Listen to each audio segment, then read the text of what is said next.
I thought I was going to have a great start to my Sunday. I had a call from James yesterday, furious. So James is a Tim Hortons guy and doesn't go to Starbucks very often. Yesterday he went to Starbucks somewhere in the States on his way to Kentucky, and his order took forever, and he flipped out. He had a little Freddy meltdown and left. And I told him, I said, you got to use the mobile app. But the problem is, if you have a Canadian Starbucks app, you can't order ahead in the U.S. and vice versa. So I have two apps. I have the Canadian one and the American one. He didn't really care for that story at all. He didn't take much, didn't care very little about that. There may have been some expletives, and I had called him like an hour after he originally called me. I can only imagine how volatile the conversation would have been. Not for me. I just laughed. He was looking for a rant. Now today, I will say this. I woke up today and I ordered Starbucks for Ollie and I. Ollie's going to hockey to play. Yeah, Ollie wants to be a hockey player. Now, he didn't practice a whole lot when he was a kid, but he is an athlete. And I am still a kid. I mean, like a little kid. Like some people, like Cohen. You're 3 years older than Cohen, and you saw the difference. He's been playing since he was 5, and his dad had like a rink in their backyard and flooded it all like a good Canadian dad does. But I didn't, I never played hockey when I was a kid. Can we make a rink then? Well, we didn't have enough room in our backyard to make a rink. Yeah, but we do now, yeah. Well, I don't know how to make one, and I don't have much interest in it, but I'll think about it. If I think about it, I say there's a very minimal chance I'm going to do it. I know, but you have to be able to, like have a job where you can come home at night and, flood the rink and fix the rink. As I say, I'll look into it. I mean, there's a low probability it's going to happen. We'll see. By we'll see, I mean there's really low probability. Which also means no. It's close. It's pretty close to no, yeah. So we have. So we're on our way to hockey right now, and I ordered my Starbucks. Right, I ordered ahead, like most of you do. Order ahead of the mobile app, and as I hit enter, I always look, but I was in a rush. I didn't think of it. I said it's Sunday. It's like literally 8 o'clock in the morning. I hit enter. It said 12 to 17 minutes. I don't have 12 to 17 minutes. So I get in the car. I'm like, I call the Starbucks. Young lady named Emily picks up. I said, Emily, I got a little problem. I'm taking my boy to hockey, and I didn't realize that it would be 12 to 17 minutes. Honestly, I don't have 12 to 17 minutes. Can you just cancel the order? She goes, you know what, sir? She goes, I'll tell you what I'll do. She goes, I have a kid too. I'll push your order to the top. When you get here, it'll be ready. I got there. I literally walked through the door. 4.5 minutes later, young lady was just putting it down. She looked up, and I looked at her. She goes, you're the hockey player? I said, no, my son wants to be. She goes, have fun at hockey today. Drew a hockey stick in the cup. Said, good luck at the game. It's not a game practice, but still, she didn't know that. It's not on the thing. It's not on the confirmation. A scrimmage? Scrimmage, yeah. Oh, cool. All right. So thank you very much, Emily. I hope James watches this, but he won't. It was an epic rant. I wish I had called him right back when it happened and it was fresh in his memory. He was explosive yesterday. I talked about the Jays winning 10-1. Sorry, Yankees fans. One of you being my father, Big Fred, loves the Yankees. And if you know anyone in the American League, maybe anybody in baseball, maybe anybody in planet Earth that isn't a Yankees fan, there is very little better than beating the Yankees. And 2 home runs from the big Colt, Alejandro Kirk. Did you know that he's hit? Vladdy hit one. I told everybody Vladdy might have been cold, but you know what? Like I always tell you, winners win. You know, when the lights are on, the good horses show up. Old Vladdy's a good horse. Kirk has 5 home runs. I know, the last 3 games. I know. 10 at bats. I know. He's been playing tremendous. The team is on fire, and I hope they crush them. Sorry, Yankees fans, but sorry but not sorry situation. I hope they crush them today. So it was a good day yesterday. We got to race some horses. You know, I did another video, but I forgot to tell you the Emily story and the James story, so I wanted to start it over. Ollie and I are actually running out of time here because we're almost to hockey. But I'll try and expedite some of this because it wasn't all great news. I talked about Jason and somebody, before I get to that part, somebody messaged me yesterday and said, you know, maybe it probably makes a lot more sense just to sell Judy's money. And I told them, no, absolutely not. And I explained why. Judy's Money's a savage. You know, it's been about 4 or 5 weeks since she raced her last flat line. She made that break in Delaware, and I attribute it to the fans because I didn't have any other way to attribute it. It was very likely all the stuff going on the outside of the fence, and she just shied away from it, made a break. But, you know, she had that four or 5 weeks off in between yesterday and there, not counting Delaware, because it was kind of a useless trip. Right? We trained her 7, 8, 9 days ago, and she bled. Had to put her on Lasix. So there's a filly that didn't have a fast mile, charted fast mile for 4 or 5 weeks. She made a break in Delaware. She bled in her training trip the last time she trained. So we couldn't train her close also. Was out last night. No, they didn't go fast, but, you know, compete. She's a competitor. You know, I'm looking at the TV coming to the half. The favorite's on my back. He's a nice filly. I think I'm in trouble with her. Dan Noble's about to come first over with a longer shot of a Nets, but they're all good. Where's the light here? Oh, I'm under it. One of a Nets.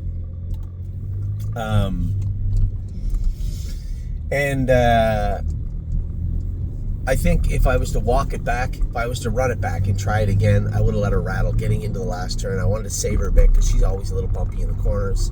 And she tried her butt off the whole way down the lane and got picked off on both sides and ended up 4th. And raced so good. And it's hard to articulate and explain how tough this filly has been the last 4.5, 5 weeks. But I hope I just did. And for the person, and I think the person I messaged him back, similar to what I just said to you. And they're like, I just hope she's a good 3-year-old. She's a good 3-year-old because she's a good horse. That's why.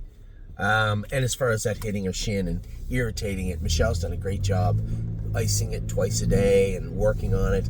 That will dissipate. It will cool down. And when she comes back at 3, and she broadens out her shoulders and fills out on her rump even more, I think we'll be able to manage her interference in that way. Just the same way we did with Gypsy Hill, quite frankly. If you remember, same type of thing, right? How bumpy and rough he was at 2, beat on himself and hit his same shin, same place. Left hind up high. But as we remember, he made those couple of breaks in the qualifier to start his season at 3. We took him to the Meadows. We had to tinker with him. By about 8 starts into the season, he was an absolute monster and racing great again. So that was Judy. Jailbird jog race good. You know, James again messaged me after the race, and he was almost seemed apologetic. I said, this is the one time I'm not going to make fun of you. 1, you drove her great. 2, you drove her the only way you could drive her. And 3, she raced huge. I don't care if you're racing in a straight line. You're parked to the half in 55-1, clear to the front, and come under almost immediate pressure from the favorite. It wasn't like a long shot came or he got to rest her around the last turn and then turn around down the lane. He never got a chance to rest her. Maybe for 6 pylons? Philly raced huge. James drove her right. She got beat fair and square. The only thing that sucked was the post. Anything south of 9, we draw 5, 6. Totally different race, in my opinion. We're maybe first or second, and I don't think any of the other 3 or 4 are even close to her. So that was my take on Jailbird Jog. I thought she raced great. Now we're not going to Northfield with her. The truck is going to stop and pick up some horses, but Gorgeous Package, before she gets on that truck, we'll have an SAE test taken on her to make sure she's healthy. We got a ton of babies in the barn right now. We did have some sickness last week. We had to scratch a couple of horses. So Jailbird Jog is going to be in the trailer coming from Lexington with Doyle. They're likely going to pick up Gorgeous Package and possibly Leland Hanover in Northfield. He's not back in yet. I got to get papers drawn on Gorgeous Package and Leland Hanover. I think there was one other horse I thought about also, and these horses are not going not just for Dominic but for Jason right now. I told you guys in a video the other day that Jason was marooned in Canada. His O1 visa is stamped and legal right now in the States, but he was told he couldn't come in right now because his visa had lapsed 4 or 5 weeks in the winter when he got married to Carrie over here. So he's not allowed to enter for 4 or 5 weeks? No, they haven't told him a date, but because Carrie has to have a knee operation, and really at this point, Jason, her husband, is her only dependent, right? Her only helper. It should move him to the front of the line to get looked at. Not to mention, he has a valid Nexus card. He has a valid O1 that is stamped right now. All these things should push him on a fast track. The only thing is this federal administration is not fast tracking any of this stuff, right? Dragging their feet on all of it. It's an underpinning of their policies, and it's just the way it is.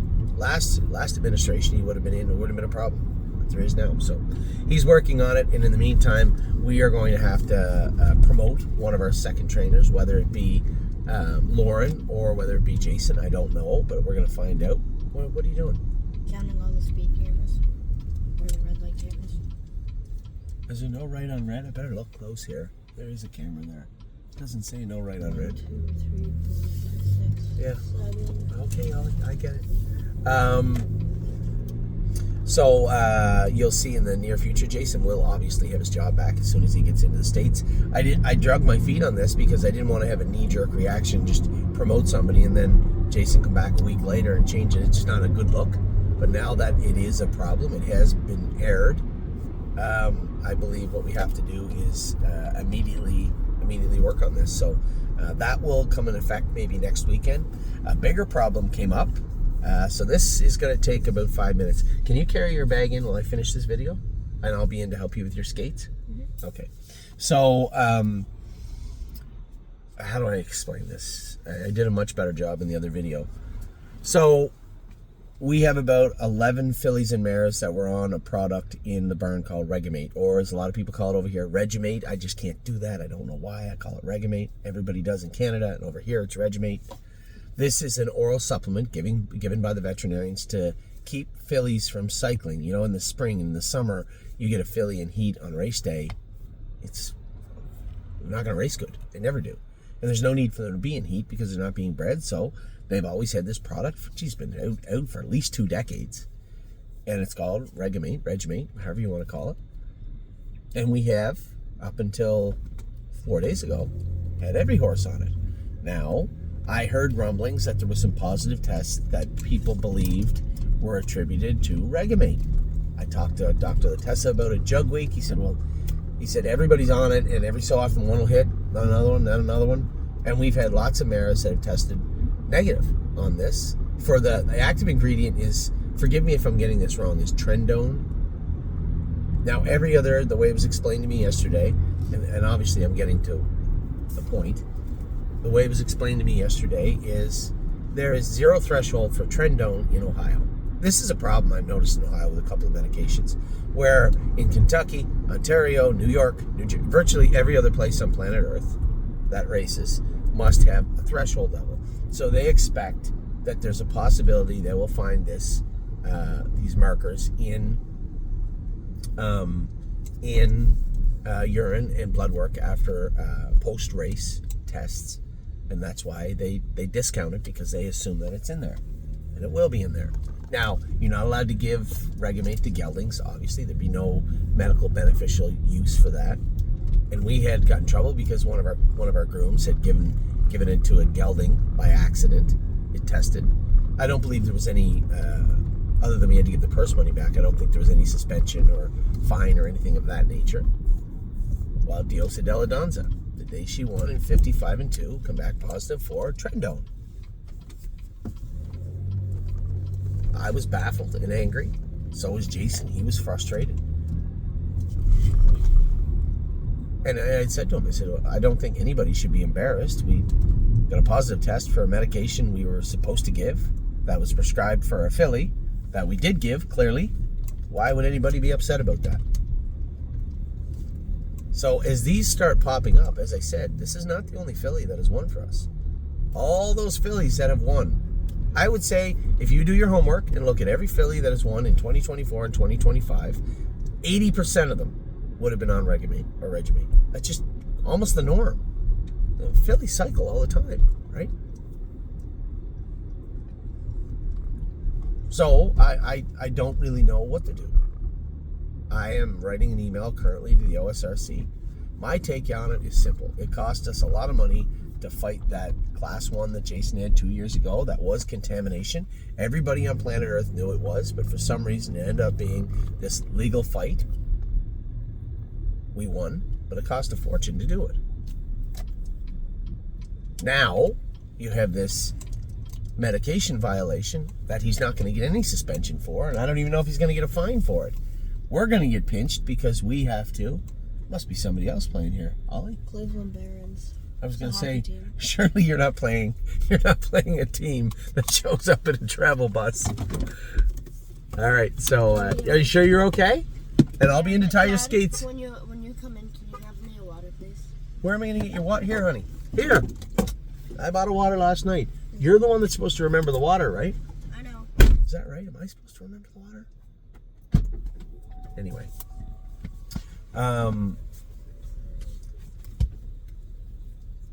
So to allocate funds to fight something that we gave, we were supposed to give it, we gave it, seems a little silly to me. I'm more frustrated because this is Sippin' on Xerox's sister. She took a 2-year-old mark at 55 with stakes placed, which is an okay resume. But now she didn't. And I would have raced her until she took a lifetime mark. Now I can't. She's in the field. So I think the best thing I can do right now is write an email to the OSRC and say, listen, I don't even know how to begin to say we would fight this because we can't. We did. We gave it. We're supposed to. Having said that, what I would like from the OSRC is a very simple general note to the horse racing community, at least in Ohio, saying beware. If you're using Regimate, we have had concerns that there may have been positive tests for the, again, I forgive me if I'm wrong, but I believe the medication is called Trendone. It's in or metabolizes as this Trendone. So I again, that's a sign. Don't bother either, emailing me about it. Honestly, there'd be no point for me to need this information. And it certainly wasn't needed until 4 or 5 days ago. So I had a long conversation with a scientist. I had a long conversation with our veterinarian. Both had said the same thing. They believe that the tests are needless. What needs to simply happen in Ohio is for them to implement a threshold policy, just like they do in every other racing jurisdiction. And my biggest concern is that, well, here, I'll tell you right now, Cherry's girl, absolutely 100% on Regimate when she won in Delaware. Absolutely 100%. Every single one of our fillies, for the most part, definitely the 2-year-olds, were on Regimate. So how is one horse testing positive and all these other horses not? That's the answer I would like. And I don't think there's a scientist, a vet, or the OSRC, anybody inside it that can answer that properly. So that's where I'm at, a little frustrated over the entire situation. But, it's the only way I can explain it is just, it's just one of those stupid things that happens in life. About a year ago, I was speeding in the New York State on the highway. There was a guy following me. We were both speeding, but I was going a little faster than him. Police officer pulled out. As he pulled out, I ducked into the middle lane. There was traffic, and I get over into the other lane, and the other gentleman kept going. And the police officer pulled him over. Now, maybe he had him, maybe he had me. But I'm sure his argument was, it wasn't me that was speeding, it was the guy in front of me. Making it unfair. Not the same thing, but you're understanding where I'm coming from. Life's not always fair, and I just don't know how we would go about fighting this violation when, one, I don't know how it is a violation, and two, we most definitely did it. So this is like the 6th or 7th positive that I've heard about in Ohio on this medication.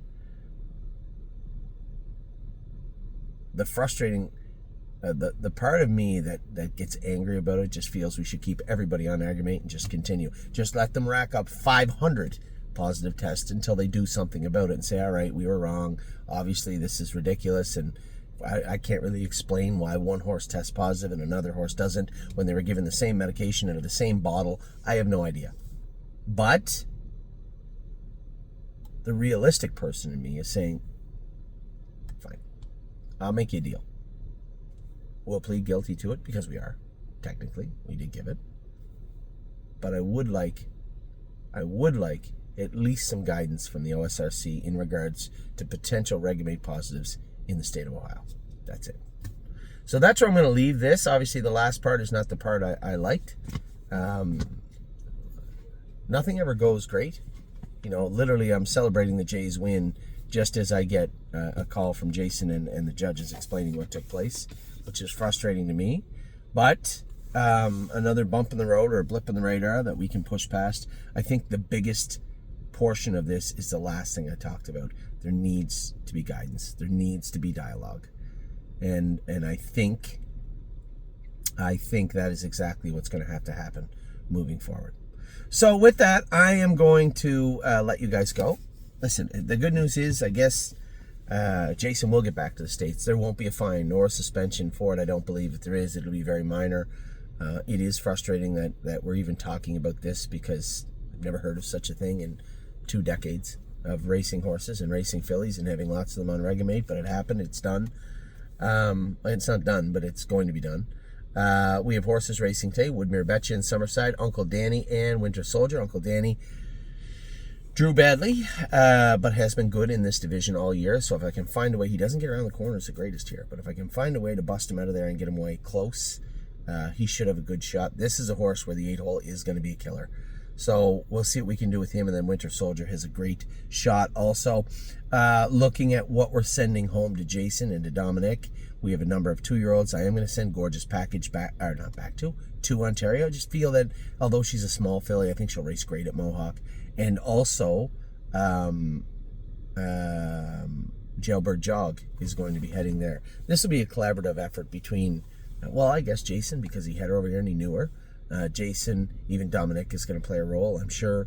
And then Michelle, I believe, is going to be the caretaker. And James, I've asked him, you know the filly now, you've driven her. I'd ask you to have just a little bit of oversight and looking in on things just to make sure everything is comfortable. You're going to be the one to train her before the Breeders' Crown. You're going to be the one to warm her up on race night. That is what I'm asking of you. And in return, he had asked for some shares in Highland Fire and Ice, and I obliged. So I didn't give them to him. He's going to pay. But that's the plan. So again, circling back to the sale with that, I don't think I have my internet on, do I? No. Oh, I do. Oh, okay. I'll look really, really quick. What shares we have available at the stable. We have, I got to go back into Tyali Skates. We have quickly right now, horses of the stable, share prices. There they are. Boitano at 89. That horse, you're going to like him when you see him. I had somebody the other day message me and tell me how good the Calgary Games horses were. Average here in North America, and then especially looking in Europe. So Boitano, I'm sure, will sell out quickly. Stuntman, this is the Tactical Landing Colt. You're going to love this horse when you see him. He looks amazing on the track. Jason loves him. Deadline, this is Be Perfect BG's brother, the horse that beat Perfect Thought twice. Undefeated 2-year-old filly, took a mark of 150 and won at the Meadowlands. This is her half-brother by Always Be Mickey. Cover My Short, he looked great yesterday too. That's Amy's colt. Making Green, this is the Green Manalishi brother to What the Hill, or in my case, Ready for Landing. Juju Me, this is Juju Bee's half-sister by International Money. She looks great on the track too. I'll have a video for you in just a minute. Woodmere Rocket, 28 shares of him left. This is the Maritime bred, PEI bred colt that is in the Maritimes right now. He looks good also from the pictures that I saw. Dublin's Ferrani, this is the Uncle Peter filly, 22 left of her that I bought at the first Ohio sale. What a Houdini, a beautiful horse. You're going to love him. Perfect Instead, this is one of my favorite horses that I went with on the Ohio side in the Burn.